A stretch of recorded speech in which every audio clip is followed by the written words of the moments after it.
One of the greatest things that I get to do is be a baseball coach. And there's a lot of different reasons why, and I've got a great background in history playing baseball in college and professional and all that fun stuff. But here's kind of where it hits home. As a baseball coach, you know, you have to do a lot of things with parents. I mean, you're emailing, you're getting to meet them, you're having discussions, sometimes heated discussions, this and that. And inevitably, there's always people that are either separated or divorced, and they don't talk to each other.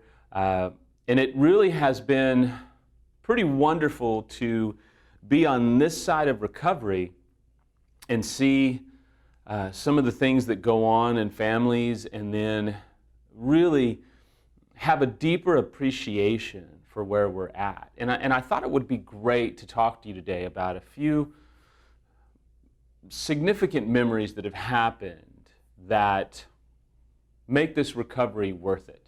Because I know for a lot of you, and a lot of you email me or reach out or what have you, and it's just excruciating. There's a challenge around every corner. You know, your spouse is back, your spouse is gone. Your spouse gives you new information, your spouse says, I swear there's nothing new. It can become very muddy. The waters get incredibly muddy, and you're looking for a glimmer of hope. And so when I talk or counsel with people, they have this moment where they feel like, is there really hope? Will it really get better? Just yesterday, this guy said, look, I appreciate your vlogs and all this stuff. I just need to ask you something. Do you really love your marriage now? Do you really love Samantha the way that you say you do? Has she really forgiven you? And I get that in the back of your mind, a lot of you ask those questions. Absolutely, I still love her. Absolutely. 20 years of marriage this year and 10 years of recovery. I love her more now than I ever have. It's incredible what our lives look like. But there's these moments that happen.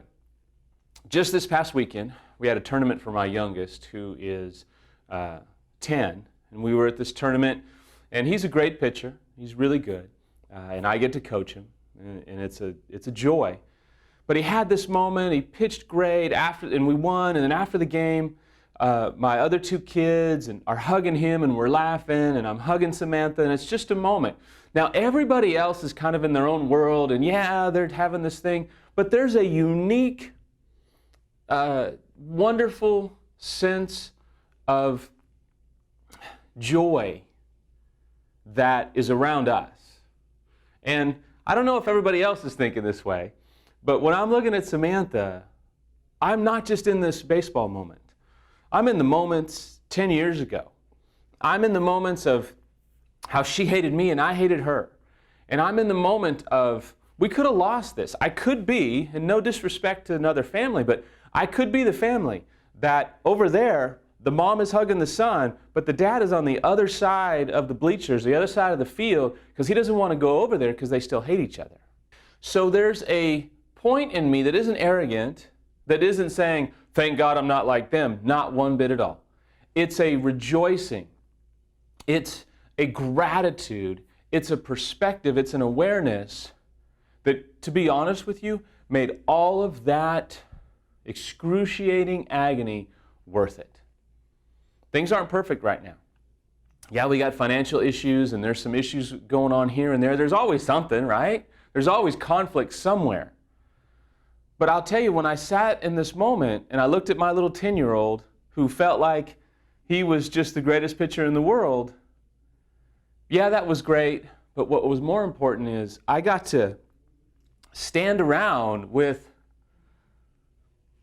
my little family and appreciate what we have, because it wasn't too long ago that I wondered if that was ever even going to happen, or if we were going to hate each other, and that I was going to see him on the first, third, and fifth weekends.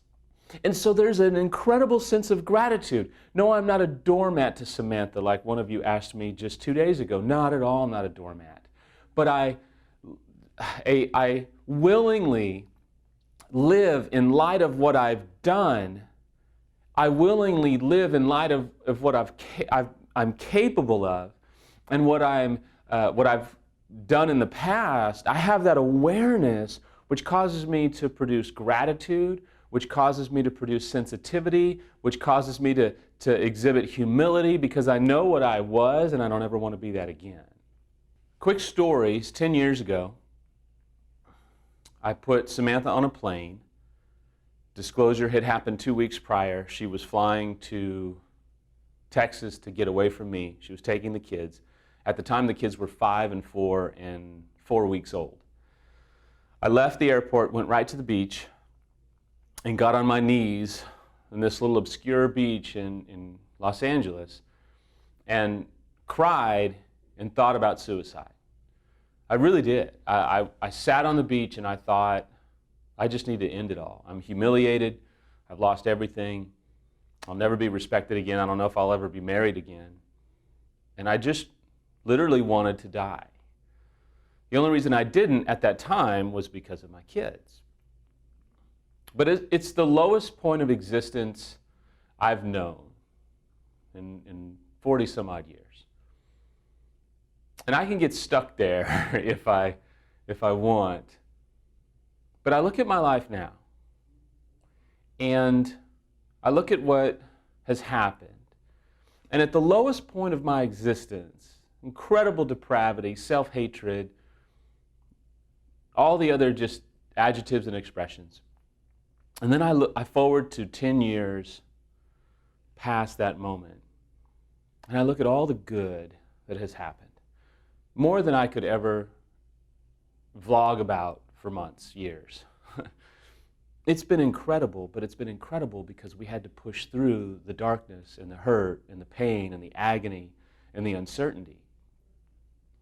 And what gives me hope now when I'm going through challenges is I look back upon that moment on the beach and I think about all the greatness that was in store for me if I chose to just not quit. And I want to tell you today, if you'll choose not to quit, you just don't know what's ahead of you. And let me be the voice of faith and bravery to tell you that there's more ahead of you than you can fathom. After every baseball game, when I'm driving home with my son or we have these moments, I'm incredibly aware. I'm just present at what I have, at what's been given to me, at what's been restored to me and my family. And there's this humility, there's this gratitude, there's this way of living that is in light of what's happened, which makes me incredibly thankful, which causes me to love and to love deeply and to love hugely.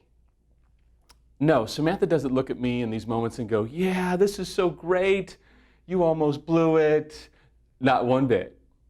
She doesn't even look at me with this kind of awareness. She just goes, oh, it's great to be a little family, and yeah, it's great. I got to go home and do laundry and all kinds of different stuff.